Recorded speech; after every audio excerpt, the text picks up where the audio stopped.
আসসালামু আলাইকুম রহমতুল্লাহ। সম্মানিত খামারি ভাই বোন যারা ইনকিউবেটর ব্যবহার করেন তাদের সম্পর্কে আজকে গুরুত্বপূর্ণ এই ভিডিওটি পুরোপুরি দেখার অনুরোধ রইল। আপনাদের শিক্ষণীয় কিছু বিষয় রয়েছে।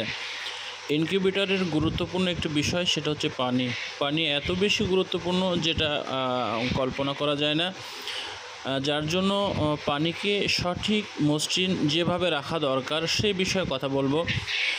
যেহেতু পানি থেকে হিউমিডিটি তৈরি হয়, আর গরমের সময় এই পানি এত বেশি গুরুত্বপূর্ণ যেটা ছাড়া ইনকিউবেটরের বাচ্চা বের হবেই না। যার জন্য পানিকে আপনার স্বচ্ছ পরিষ্কার পরিচ্ছন্ন রাখা প্রত্যেকটি ইনকিউবেটর চান্নেওয়ালাকে প্রয়োজন বা দরকার। অনেক সময় ইনকিউবেটরে কেউ বাহিরের ট্যাঙ্কি থেকে পানি ভিতরে অটোভাবে নেয়, অনেকেই বাহির থেকে ভিতরে পানি দিয়ে দেয়, দুইভাবে করে দেয়।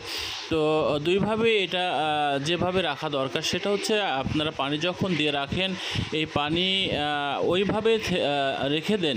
পানি সেটা অপরিষ্কার হয়ে গেল কি ঠিক থাকলো এটা আপনি ভ্রুক্ষেপ করেন না। আর সব সময় পানি অপরিষ্কারই হবে।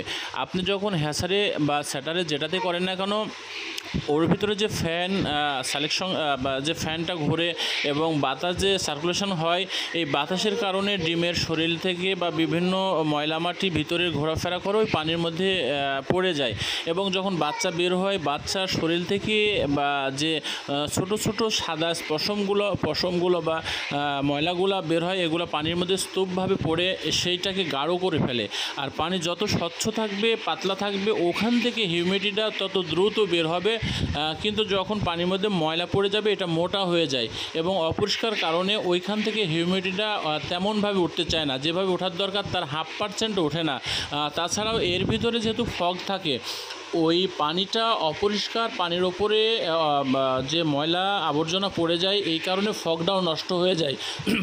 ফগের উপরে স্তূপ পড়ে যায় এবং পানিটাও মোটা হয়ে যায়। ওই পানিকে বলক ওঠানো বা ওই পানি থেকে যে হিউমিডিটি বের করবে, এই ক্ষমতাটা ওই ফগটা তেমন বেশি রাখে না।